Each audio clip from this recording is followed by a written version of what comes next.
부활 축하드립니다. 할렐루야. 네, 우리 이 기쁜 밤을 맞이하는 옆에 교우분들, 앞뒤의 교우분들과도 밝은 미소로 인사 나누시겠습니다. 부활 축하드립니다.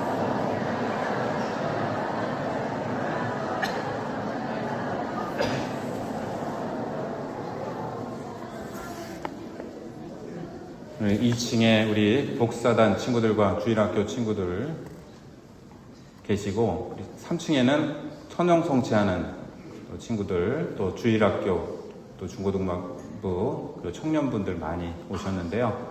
우리 젊은 분들 박수로 환영합니다.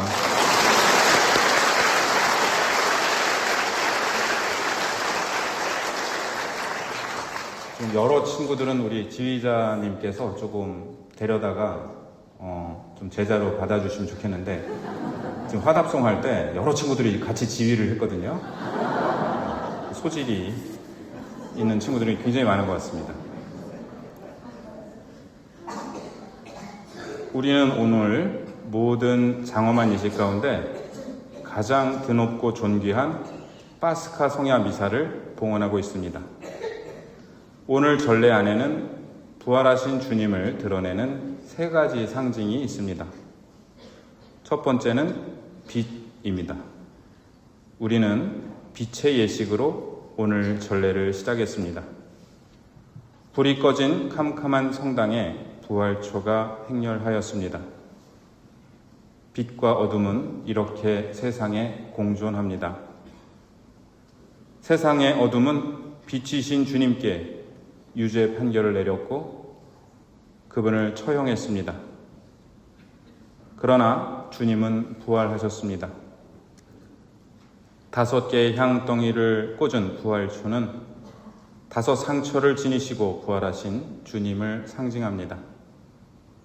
부활초에서 우리가 들고 있는 초에 불을 옮겨 받음으로써 우리가 예수님의 빛과 생명을 나누어 받게 되었음을 기념했습니다. 사순 제4주일 복음에서 눈머니의 눈을 뜨게 하셨던 주님께서는 이제 부활의 빛으로 우리 삶의 어두운 밤을 밝혀주십니다. 두 번째 상징은 물입니다. 우리는 잠시 후 성수를 축복하고 세례서약을 갱신합니다.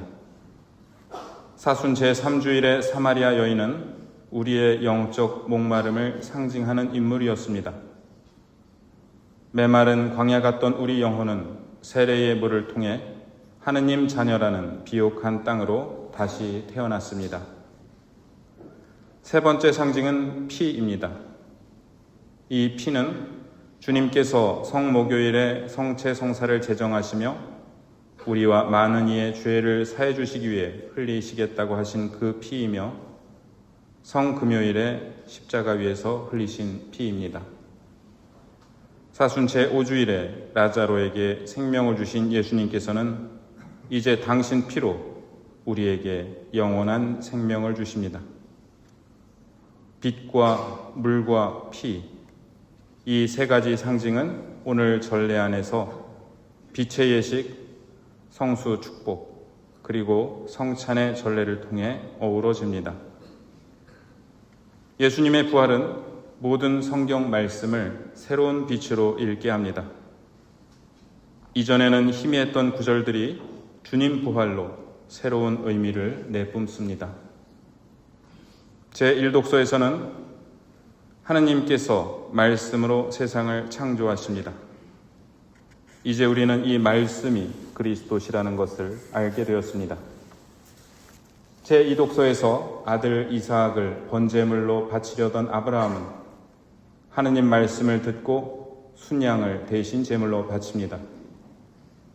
아브라함은 모리아 산에서 자신의 아들, 사랑하는 외아들을 되찾았지만 하느님께서는 골고타에서 당신의 아들, 사랑하는 외아들을 이루셨습니다. 하느님께 제물로 바쳐질 뻔한 이삭은 인간을 위해 십자가 위에서 제물로 바쳐지신 예수님을 예표하고 이삭을 살리고 대신 죽은 양은 우리를 살리시기 위해 돌아가신 예수님을 상징합니다. 제3독소에서 이스라엘 백성이 홍해를 건넌 일은 우리가 예수님과 함께 죽음의 바다를 통과하여 부활의 새 생명으로 건너간다는 것을 상징합니다. 제5독소에서 하느님께서는 이사야 예언자를 통하여 내가 너희와 영원한 계약을 맺으리라 라고 말씀하십니다. 이 영원한 계약은 예수님께서 당신 피로 맺으신 계약입니다. 제3독서가 세례성사를 상징한다면 제5독서는 성체성사를 상징합니다. 우리는 연미사를 드리면서 그는 세례를 통하여 성자의 죽음에 동참하였으니 그 부활도 함께 누리게 하소서라고 기도합니다. 그 기도는 오늘 봉독된 서간에서 바오로 사도가 하신 말씀에 기초한 것입니다. 세례를 통하여 성자의 죽음에 동참한 우리는 그리스도의 부활을 함께 누릴 것입니다. 최근 왕과 사는 남자라는 영화가 많은 관객들의 심금을 울렸습니다. 많이들 보셨지요? 역사적 사실을 기반으로 하고 있지만 이 영화에서 단종이 마을 백성들과 함께 식사를 하는 장면은 문학적 상상력이 더해진 연출이라고 합니다. 왕이 백성과 한자리에 앉아 식사를 하는 것은 불가능한 일이었습니다. 그렇다면 만약에 왕이 백성들의 발을 닦아주는 것은 가능했을까요? 더더욱 불가능한 일입니다. 그런데 온 우주의 왕이신 그리스도께서는 우리에게 그 일을 하셨습니다. 빵과 포도주를 주시며 너희를 위해 내어줄 내 몸, 너희를 위해 흘릴 내 피라고 하셨습니다.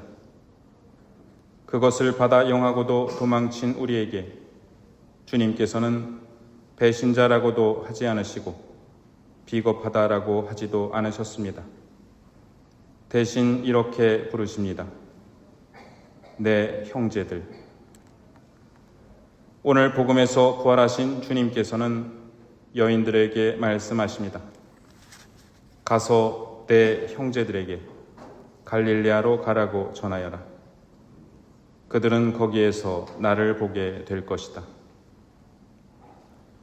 어떤 분은 갈릴레아를 갤러리아 백화점으로 혼동하시던데요. 갈릴레아는 제자들이 처음 예수님을 만나 사랑에 빠졌던 곳이면서 실패와 좌절을 겪었던 삶의 현장이기도 합니다. 주님은 바로 그 익숙한 삶의 자리에서 우리를 형제로 다시 만나주십니다. 제가 우리 본당으로 부임하기 직전 아버지를 하느님 품으로 보내드렸습니다. 장례 미사를 봉헌하기 위해 주교님과 동기 신부님들과 함께 입당을 준비하면서 저는 아버지의 관 앞에 서서 예수님께 기도드렸습니다. 예수님, 저희 아버지를 잘 받아주세요. 문득 이런 생각이 스쳤습니다. 예수님은 2000년 전에 돌아가셨는데 왜 돌아가신 분한테 아버지를 맡기나? 그렇습니다. 예수님은 돌아가셨습니다. 그것도 아주 처참한 죽음으로 돌아가셨습니다. 그런데 왜 우리는 돌아가신 분께 기도드리고 있는 것일까요? 답은 하나입니다. 그분께서 살아계시기 때문입니다. 우리는 미사 때마다 주님께서 영원히 살아계시며 다스리시나이다 라고 고백합니다. 살아계시면은 그분의 부활을, 다스리시나이다는 그분께서 주님이심을 고백하는 말입니다. 그리스도는 이 세상과 저 세상을 다스리시는 살아계신 주님이십니다. 사랑하는 사람을 떠나보내는 것은 큰 슬픔이고 상실입니다. 그러나 떠나신 분께서 우리에게 전해주시는 은총이 있습니다. 그것은 우리로 하여금 현세만이 아니라 내세로 눈을 돌리게 한다는 것입니다. 또한 우리가 궁극적으로 믿고 의지해야 할 분이 누구이신지를 가르쳐 주신다는 것입니다. 그분은 영원히 살아계시며 다스리시는 우리 주 예수 그리스도이십니다. 인도의 시성이라 불리는 타고르는 말했습니다. 죽음은 빛을 끄는 것이 아니라 새벽이 왔기에 등불을 끄는 것입니다. 육신의 생명이라는 등불이 꺼지는 순간 우리는 소멸하는 것이 아닙니다. 부활이라는 영원한 새벽이 밝았기에 이제는 희미한 등불을 끄고 완전한 태양 아래로 나아가는 것입니다. 예수님으로 인해 이 부활의 새벽은 시작되었습니다. 이제 우리는 더 이상 어둠 속에 머물지 않습니다. 부활이신 분께서 우리의 어두운 밤을 알고 계시기에 당신의 빛으로 우리의 밤을 밝혀주실 것입니다. 가서 내 형제들에게 갈릴레아로 가라고 전하여라. 그들은 거기에서 나를 보게 될 것이다. 우리에게 이 갈릴레아는 어디입니까?